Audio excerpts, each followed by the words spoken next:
The helicopter blades were still chopping overhead when I grabbed my duffel from the cargo basket. Should have known something was off right then. The way Milo kept the engine running, kept glancing at his watch like he had somewhere better to be. 2 weeks. That's how early Mike Howard had bailed on his contract. Left the tower unmanned in peak fire season, and the Forest Service needed someone up there yesterday. Emergency placement, they'd called it. Triple overtime for the remaining 6 weeks.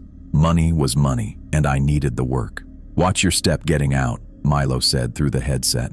His hand stayed on the controls, knuckles white against the cyclic stick. I ducked under the rotor wash and stumbled onto the wooden platform. 60 feet up, the whole structure swayed in the downdraft. My stomach did this little flip, not from the height, but from the way the steel groaned under the helicopter's weight. Rust streaks bled down every joint and rivet like the thing was crying. The duffel hit the platform with a thud that rang through the metal framework. I turned to grab my gearbox from the basket, and that's when I asked the question that made Milo's face go tight. "So, what happened with Mike? Guy just up and left?" Milo's eyes stayed fixed on his instruments. "Howard had some personal issues come up." "Personal issues?" I hefted the gearbox onto the platform. The thing weighed 40 pounds easy, weather equipment, batteries, emergency supplies. In the middle of fire season. "Look, I just fly the transport." His voice crackled through the headset, that western drawl getting thicker. "Radio's in the cab. Only works for emergencies. Repeater's been acting up. Someone'll check on you in 2 weeks." 2 weeks. I pulled off the headset and tossed it back through the door. Milo was already pulling collective before I'd cleared the rotor diameter. The Bell 206 lifted away in a hurricane of noise and wind, leaving me standing there with my gear while bits of rust and old paint swirled around my boots. The platform stopped shaking once the helicopter disappeared over the ridge. That's when I got my first real look at Sentinel Tower. Jesus. The photos hadn't done it justice. How small it was, how exposed. The observation cab perched on top like a bird's nest made of glass and aluminum, maybe 12 feet square. Below that, the steel framework narrowed down to the platform where I stood, then continued another 40 feet to the ground in a lattice of cross braces and support beams. Everything metal showed its age.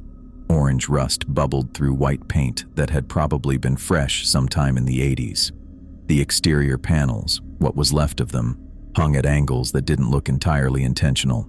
Wind whistled through gaps in the siding. I hauled my gear up the narrow stairs that spiraled around the outside of the tower. Each step rang out like a bell. The door to the cab stuck, then gave way with a shriek that made my teeth hurt. The smell hit first. Stale air mixed with something else.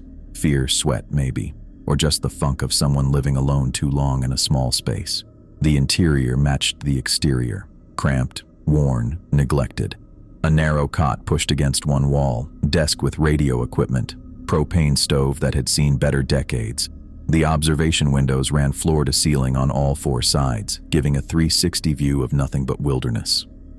I dropped my bags and went straight for the logbook on the desk. Standard Forest Service issue, green cover worn soft at the corners. Mike's entries started out normal enough. Weather conditions, visibility readings, 0 smoke sightings, neat handwriting, everything by the book. Then about 2 weeks in, the writing got looser, shorter entries, comments in the margins. Heard something last night, probably wildlife. Radio static again, can't raise dispatch. The singing, always at night. Where's it coming from? The last entry was dated 12 days ago, just 2 scrawled words, can't sleep. I closed the logbook and stood there in the fading afternoon light. The sun hit the mountains at that angle where everything goes gold and purple. Beautiful view if you could forget you were standing in a rusted cage that swayed with every gust of wind. The propane stove worked at least. I heated up a can of beef stew and settled in at the desk with the binoculars. This was the job. Scan the horizon, check each quadrant, look for smoke. Simple work. Mindless, really, once you got the rhythm. The sun dropped behind the western peaks. Stars started showing up, first a few, then thousands. No light pollution out here, no human sounds except my own breathing and the occasional creak of metal. I was halfway through my 3rd sweep of the northern quadrant when I heard it. A voice, male, singing. In the pines, where the sun don't ever shine. I lowered the binoculars, stood perfectly still, trying to pinpoint the direction. The voice seemed to come from below, Maybe from the tower structure itself, some hiker making camp, but the nearest trail was miles away and who'd be singing at, I checked my watch, 9:43 at night. I would shiver the whole night through. The words echoed up through the steel framework, not loud, but clear, mournful, like someone singing to themselves, not knowing anyone could hear. I grabbed a flashlight and headed for the door. The singing continued as I stepped onto the exterior platform. The beam of light showed nothing but empty air and rusty cross braces disappearing into darkness below. Hello? My voice bounced off the mountains and came back sounding small. Someone down there? The singing paused, just for a second, then resumed, maybe a touch louder. My girl, don't lie to me. I started down the spiral stairs, flashlight beam swinging wildly with each step, 20 feet down, 30. The singing seemed to move with me, always just out of sight, always just around the next turn of the stairs. At the base of the tower, I circled the concrete foundation. Nothing. No camping gear, no footprints in the dirt, no sign anyone had been here. The forest stretched out black in every direction, but the voice kept going, drifting through the tower's skeleton like wind through a flute. Tell me, where did you sleep last night? I climbed back up and the voice followed. Not behind me, not in front, just there, surrounding me, part of the structure itself. Back in the cab, I tried the radio. Static, nothing but static, just like Mike had written. The singing seeped through the walls, through the windows, through the gaps in the floor. I checked the wind gauge, dead calm, not even a breeze to explain the sound. 10 o'clock, 11, 11:30. I gave up trying to locate the source. Sat at the desk with my hands pressed over my ears, but it didn't help. The voice wasn't just sound anymore. It was vibration, traveling through the metal, through the floor, through my bones. In the pines, 11:45, 11:50. Each minute stretched out like an hour. The voice never wavered, never tired, never stopped for breath. 11:59. I watched the second hand on my watch crawl toward midnight. 50 seconds, 55 seconds, 58, 59. Midnight. The singing cut off like someone had yanked a plug. No fade, no final note trailing away, just immediate complete silence. I sat there in the sudden quiet, ears ringing from the absence of sound. The tower creaked once, a normal settling noise that made me flinch. My own breathing seemed too loud. The tick of my watch on the desk might as well have been a hammer. I waited. 1 minute, 5, 10, nothing. The silence pressed in from all sides, thick and heavy as wool. Somehow it felt worse than the singing. At least with the voice, I'd had something to focus on, something to track. Now there was just me and the dark and 60 feet of rusted steel between me and solid ground. I stood up slowly, joints stiff from sitting rigid for so long. The logbook lay open on the desk, Mike's final entry staring up at me. Can't sleep. Yeah, I was beginning to understand why. I woke up that second morning with my neck kinked from sleeping wrong. The cot springs had dug into my ribs all night, and when I swung my legs down to the floor, my bare foot hit something cold. Ash.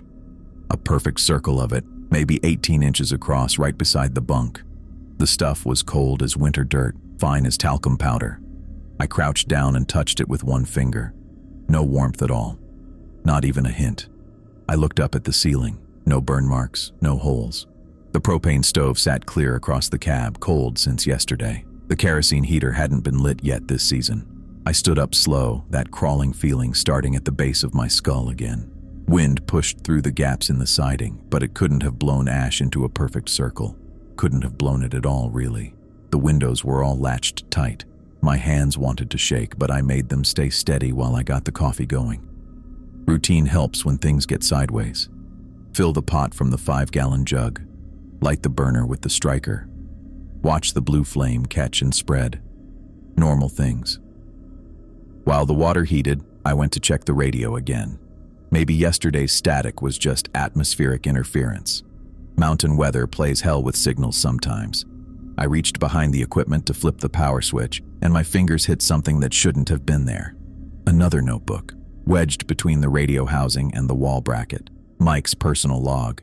Not the official one I'd found yesterday. This was one of those black composition books from the dollar store. I pulled it free and opened it on the desk. The first entries were dated 3 weeks back.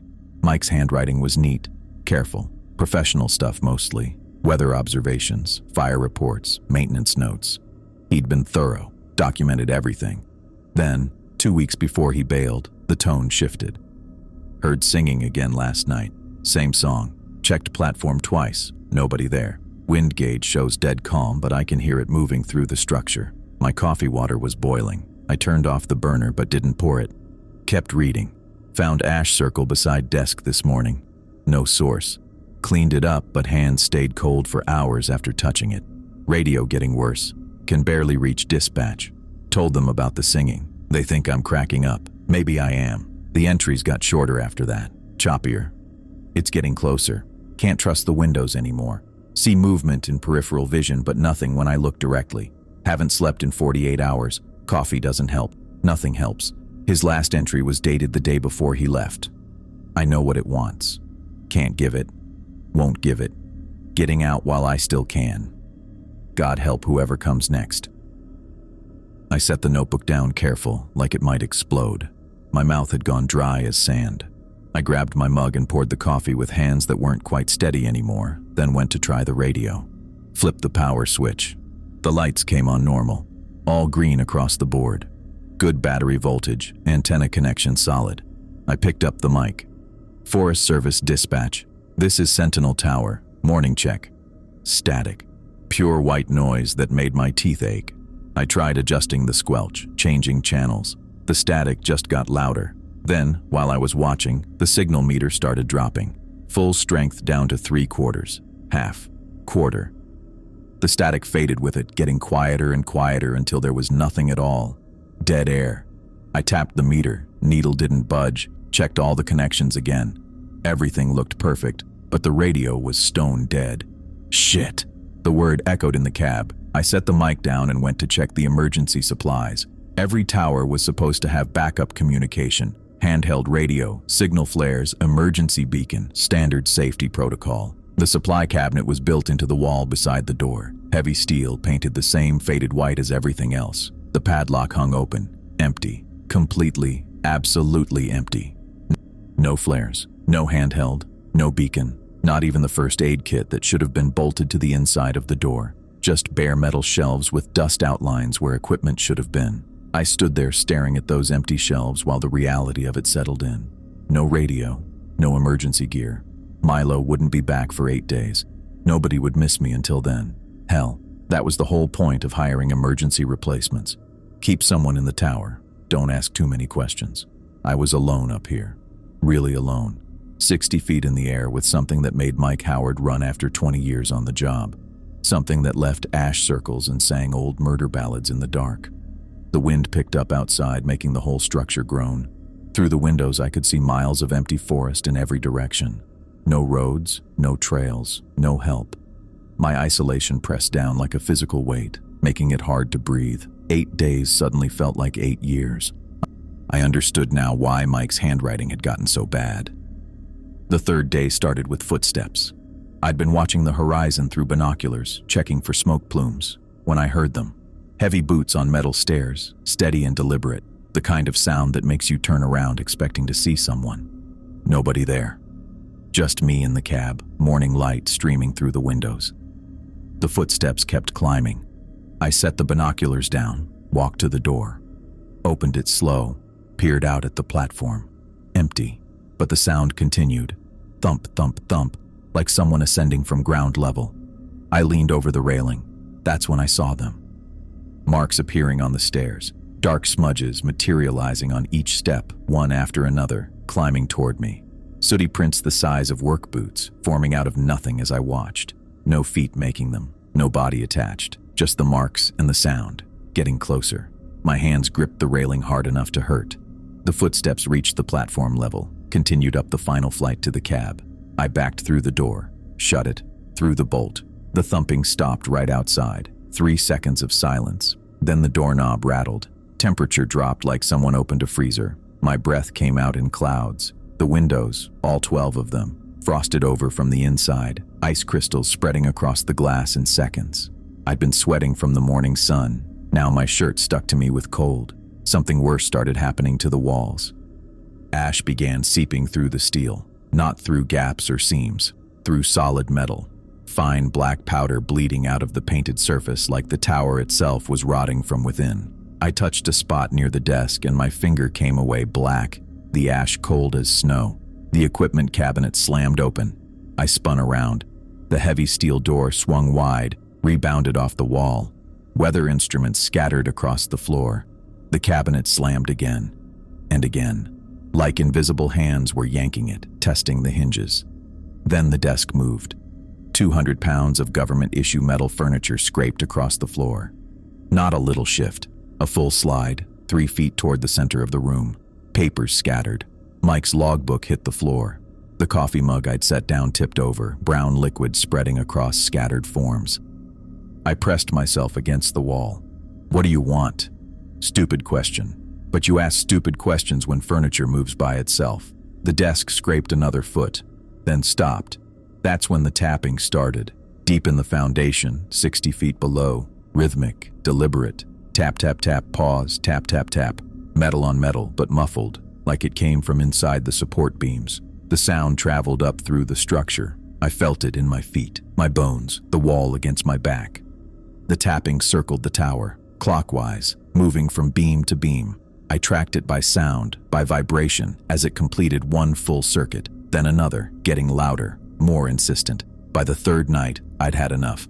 I dragged the cot across the door. Not that a canvas bunk would stop anything that could move a desk, but I needed to do something. Stacked the gearbox on top, wedged Mike's chair under the doorknob, built my little barricade while the tapping continued its endless circles below. The windows stayed frosted. I'd tried scraping the ice off, but it came back in minutes. The ash kept seeping through the walls, accumulating in corners, drifting across the floor like black snow. I'd given up trying to clean it. Midnight hit and everything went crazy. The tapping stopped circling, started moving up. Through the tower legs, into the platform supports, approaching the cab floor. The whole structure shook with each impact. My coffee cup danced across the desk. Books fell from the shelf. Ash poured from the walls, not seeping now, pouring. Streams of black powder cascading down, pooling on the floor in perfect circles. The patterns weren't random. They formed shapes, symbols maybe, spreading across every surface. The ceiling, the walls, even the frosted windows showed dark, geometric designs. I huddled in the corner, flashlight clutched like a weapon. Watched the ash accumulate, ankle-deep in places. Cold radiated from the pools, turning the cab into a meat locker. My hands went numb. My teeth chattered hard enough to hurt. The tapping reached the cab floor, right beneath me. Then it stopped. Silence, complete and total. In that silence, looking at the ash patterns covering every surface, feeling the unnatural cold, remembering those footprints climbing toward me, I understood. This wasn't random, wasn't some natural phenomenon or structural issue. Something lived in this tower, something that could bleed ash through solid steel, freeze a room in August, move furniture without touching it. Something intelligent enough to create patterns, to build pressure, to announce itself with footsteps and tapping, and it wanted me to know it was here.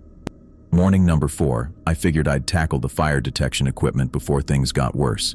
The alidade, that's the fancy name for the rotating sight we use to pinpoint smoke, wouldn't budge, not an inch. I gripped the brass handles and put my shoulder into it, but the thing was frozen solid like someone had welded it in place. Now, I'd worked with these units before. Apprenticed 3 summers with the Forest Service doing maintenance runs, so I knew my way around the mechanics. The bearing assembly should have turned smooth as butter, especially on a tower this remote where they'd have kept it well oiled against the weather. I got down on my knees, peering at the base mount. No visible rust, no debris jamming the works. The locking pin was disengaged, just like it should be. I ran my fingers along the gear teeth underneath. Clean, properly lubricated. Nothing bent or broken. By all rights, that alidade should have spun free. The bearing grease even looked fresh. Mike must have serviced it recently. I stood up, wiping my hands on my cargo pants, and tried again. Planted my feet wide, got a good grip, and pulled steady. The metal groaned but didn't give. That's when I felt it. Cold breath on the back of my neck, like someone standing right behind me, exhaling slow. The air stank of charred wood. Not clean campfire smoke, but that acrid stench of a structure fire.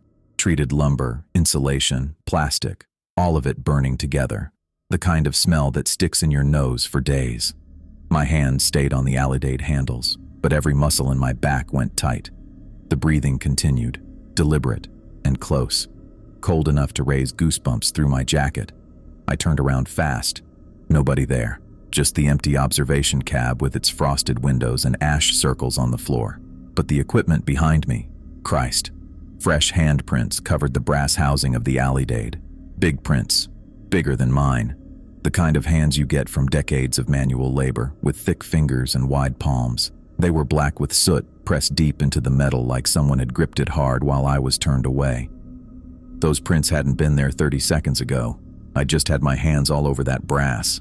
I backed away from the equipment, heart hammering. The handprints glistened wet in the morning light, soot so fresh I could smell it mixing with the lingering stench of smoke. The detection equipment stayed locked. I tried the backup sight too, the simple crosshair model mounted on the rail, frozen solid. Even the magnetic compass in its housing wouldn't swing. Everything designed to spot and report fires had seized up overnight, mechanically perfect, but absolutely immobile.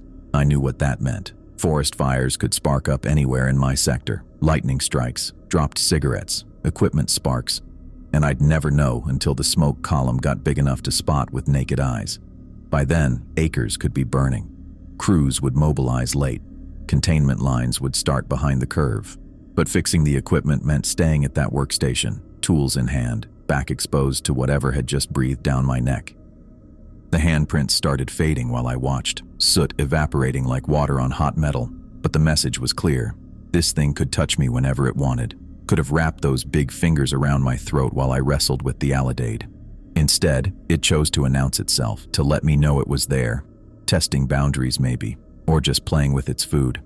I spent the next hour trying different approaches, came at the equipment from various angles, used the toolbox from the emergency supplies Mike hadn't touched, penetrating oil on the bearings, gentle taps with a rubber mallet to break any invisible corrosion, even tried heating the base mount with my lighter in case temperature contraction had seized the metals.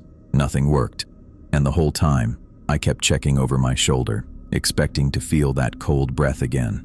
By noon, I'd given up on repairs and started thinking through my options. The radio still gave nothing but dead air.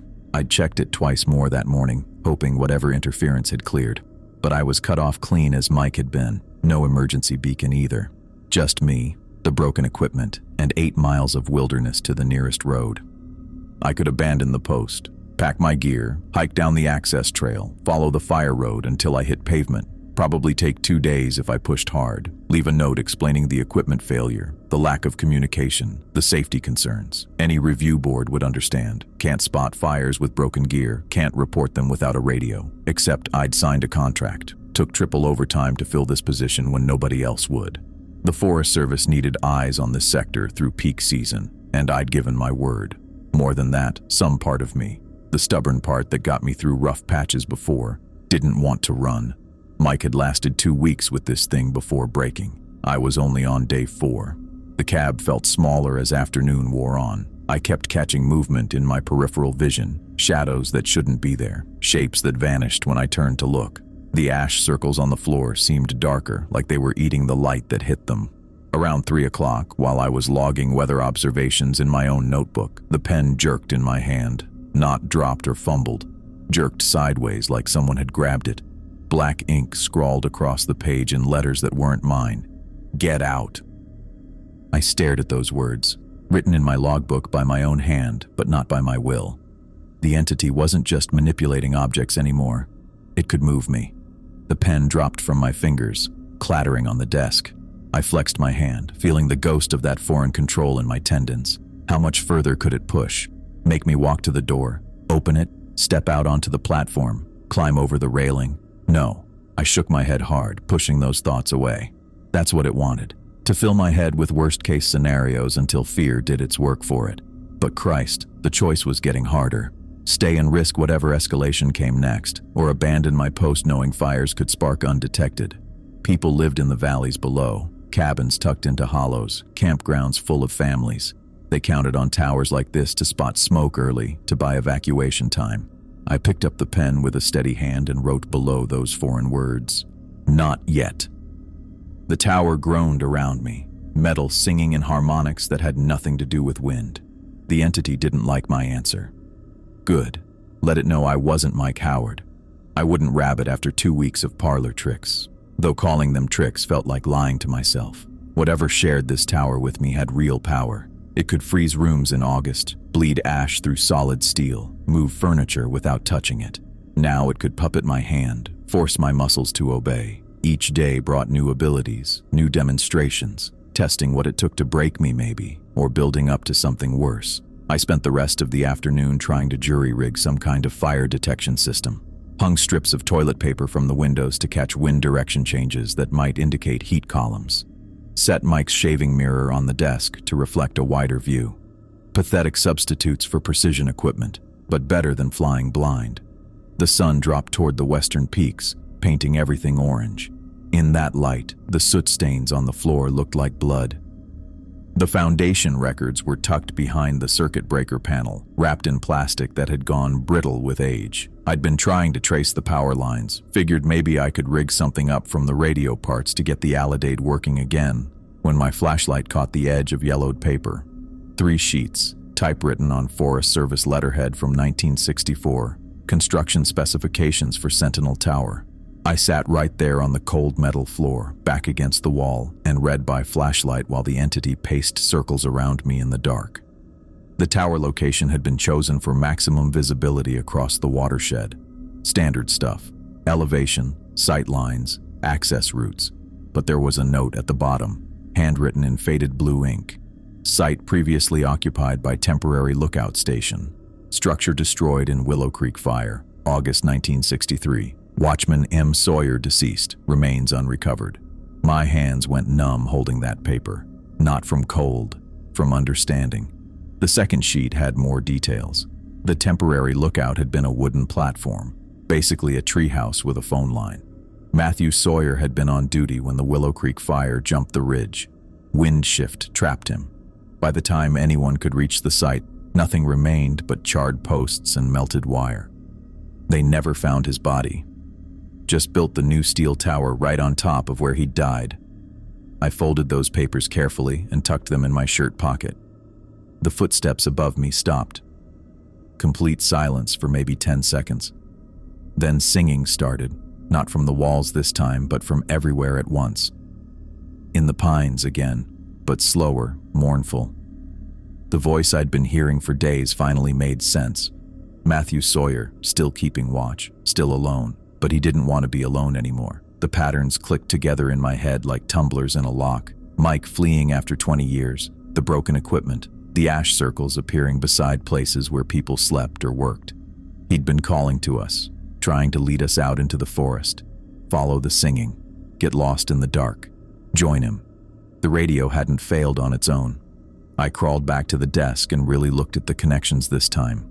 Tiny scratches on the coaxial cable where it had been repeatedly bent. Capacitors with their leads loosened just enough to break contact. Sabotage, patient and deliberate. If we couldn't report fires, if we couldn't do our jobs, maybe we'd give up. Maybe we'd wander out to investigate something. Maybe smoke would trap us like it trapped him. I grabbed Mike's toolbox and started pulling components from the dead radio. The entity, Matthew, didn't like that. Cabinet doors slammed open and shut. The chair I'd wedged under the door handle shot across the room and crashed into the windows. But I kept working, using my pen light between my teeth, sorting capacitors and resistors on the desk. The Alidade just needed power to break whatever hold he had on it. I could build a simple circuit, run current through the mechanism, disrupt the interference. My hands moved on autopilot, skills from fixing equipment in basements and mechanical rooms for years. Strip this wire, solder that connection, test continuity. Wind that hadn't existed 30 seconds ago shrieked through the tower structure. Papers cycloned around the cab. The coffee mug Mike had left behind sailed past my head and shattered against the wall. I hunched over my work and kept going. The ash came next, not seeping through walls this time, pouring. Black cascades from every surface, trying to bury the desk, the equipment, me. I couldn't breathe. Eyes streaming, coughing up soot, I connected the last wire and flipped the switch I'd rigged from a broken flashlight. The Alidade sparked and hummed. For a second, nothing happened. Then the brass disc lurched, spun freely, and settled, pointing true north. The detection system was active. Matthew's scream wasn't human. It was wind and metal and 60 years of rage. Everything in the cab that wasn't bolted down became a projectile. I dropped flat behind the desk as Mike's logbook whipped past where my head had been. The windows spiderwebbed but didn't shatter. Ash swirled in a tornado that reached the ceiling, and in the middle of it, I saw him, just for an instant. Tall figure in a scorched uniform, face half melted, hands blackened to the bone, eyes that had watched the fire come for him and knew he'd never escape. He reached for me, mouth open in that endless scream, and then silence. The ash settled like snow. The wind died. The temperature rose 20 degrees in seconds, frosted windows clearing to show dawn breaking over the mountains. I stayed behind that desk for 5 minutes, breathing hard, waiting for something else to happen. Nothing did. I stood on shaky legs and checked the alidade. It moved smooth as silk, tracking properly on its bearings. The radio still wouldn't work. I'd cannibalized too many parts, but the fire detection system was operational. The forest had its guardian again, a living one. The next 3 days passed quiet as a grave. No footsteps, no singing, no ash circles or moving furniture.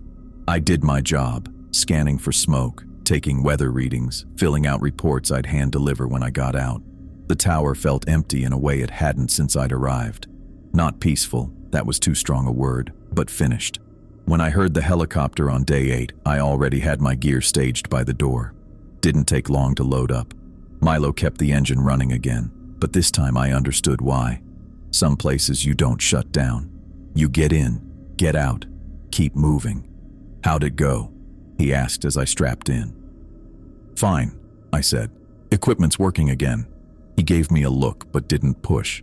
We lifted off, and I watched Sentinel Tower shrink below us.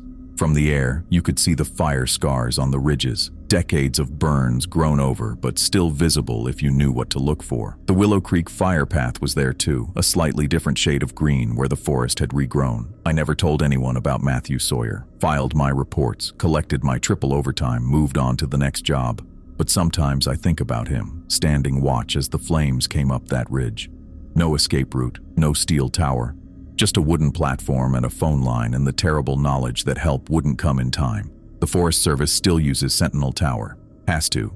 It's the only vantage point for 30 miles of wilderness. They cycle through lookouts every season now, never the same person twice. The equipment works perfectly. No one mentions the singing. The tower stands, the forest is protected, and Matthew Sawyer finally rests, no longer calling for company in his endless watch. That's all that matters.